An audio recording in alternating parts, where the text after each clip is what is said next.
সেনাবাহিনী এবং সরকার মুখোমুখি নয়, বরং সৌহার্দ্যপূর্ণ অবস্থানে থেকে সার্বভৌমত্ব রক্ষায় সচেষ্ট বলে জানিয়েছে সেনা সদর। দুপুরে সংবাদ সম্মেলনে সেনা সদরের অপারেশনস পরিদপ্তরের পরিচালক ব্রিগেডিয়ার জেনারেল মোহাম্মদ নাজিমুদ্দৌলা একথা জানান। এ সময় মব ভায়োলেন্স প্রতিরোধে সেনাবাহিনীর কঠোর অবস্থানের কথা জানান তিনি।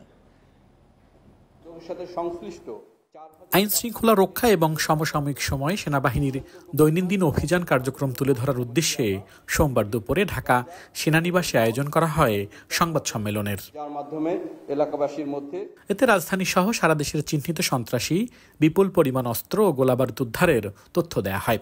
দেশের সার্বভৌমত্ব রক্ষায় সেনাবাহিনী সবসময় সরকারের নির্দেশনা মেনে কাজ করছে বলেও জানানো হয়। মুখোমুখি কোনো অবস্থান দেখছি না, আমাদের মধ্যে যথেষ্ট সৌহার্দ্যপূর্ণ পরিবেশ রয়েছে এবং আমরা একত্রে একসাথে দেশের জন্য, দেশের স্বার্থে, জনগণের জন্য কাজ করে যাচ্ছি।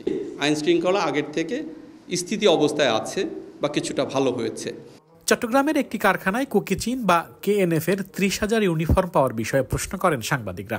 জবাবে সেনা সদরের অপারেশনস পরিদপ্তরের পরিচালক বলেন, বিষয়টি খতিয়ে দেখবে তারা। শুধু দরজা বড় করলেই হবে, ফ্রিজ পেতে ক্যাপটা তো খুলতে হবে। কোকা-কোলার এত বড় অফার, ক্যাপ খুলো, কোড দাও আর উত্তর দিয়ে জিতে নাও ফ্রিজ, টিভি, ফোন আর প্রতি বোতলে নিশ্চিত ক্যাশব্যাক। টোটাল বম কমিউনিটির জনবলই হচ্ছে 12,000।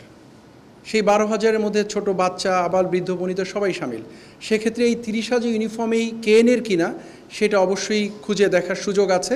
আমরা বিষয়টা অত্যন্ত সিরিয়াসলি নিয়েছি, বিকজ এটা আমাদের নিরাপত্তার সাথে ওতপ্রোতভাবে জড়িত। আমরা খুঁজে দেখছি। গভর্নমেন্ট এবং বাংলাদেশ আর্মি খুব সুন্দরভাবে ওতপ্রোতভাবে একে অপরের সম্পূরক হিসেবে কাজ করছে।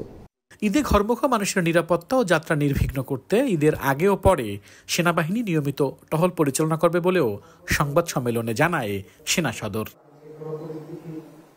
আল আমিন হোসেন, ইন্ডিপেন্ডেন্ট নিউজ, ঢাকা।